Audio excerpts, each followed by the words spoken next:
There we know one thing, it's just going to get colder. Yeah, at least tonight, and then it's going to get better, and so we can bear it, we can endure it. There's light, right?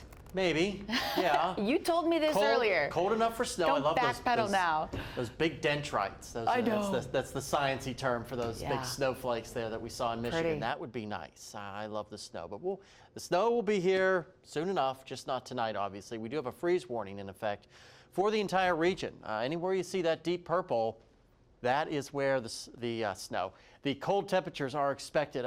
Most likely, I think the best chance for that hard killing freeze is across northwest Arkansas, maybe in the mountains of the river valley, but I would be surprised if the Fort Smith area gets that cold enough for a hard freeze tonight. And we're not the only ones dealing with that cold weather. A good part of the country under some sort of cold weather alert from their local National Weather Service office. Today in Fayetteville, a below average day by 12 degrees. Only got to 52. Had stubborn cloud cover all day. That really acted to kind of hold temperatures in check. Meanwhile, in Fort Smith, you got up to 72. But look at that record low in 1966. 15 degrees. That is frigid. No matter what time of the year it is, 15 is cold out there. It's cold across our area. Temperatures mostly in the lower 40s. And, it's cold pretty much everywhere. Where we think the air is coming from the northern plains. You can see Aberdeen, South Dakota, checking in with a temperature of 29, well below the freezing mark right now. But for our area, we'll zoom in for a closer look at your neighborhood.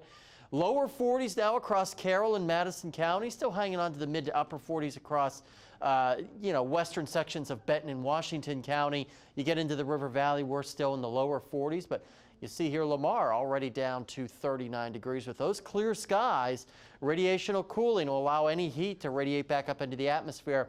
Models, I think, are being a little overzealous with these numbers. I don't think Springdale will get down to 25, but 28 or 29, definitely a possibility. Same thing in the River Valley. Add a couple of degrees to these, I think, like I said, sometimes the models don't necessarily handle the cold air that well. Rebounding into the 50s tomorrow, and then tomorrow night and into Friday, once again, we could be dealing with another frost and or freeze for some locations. Also dealing with some patchy fog tomorrow morning. If it's cold enough, that fog could freeze on some surfaces, the handrails, maybe a sidewalk or two. So there could be a slick spot or two. It's nothing to get worked up about.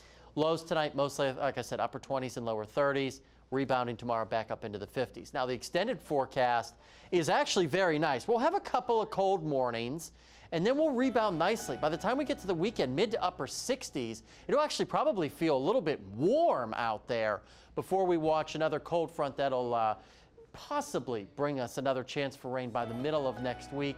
Same thing for the River Valley. Lots of sunshine. Cold mornings, but comfortable afternoons out there, guys. You can see into the 70s again.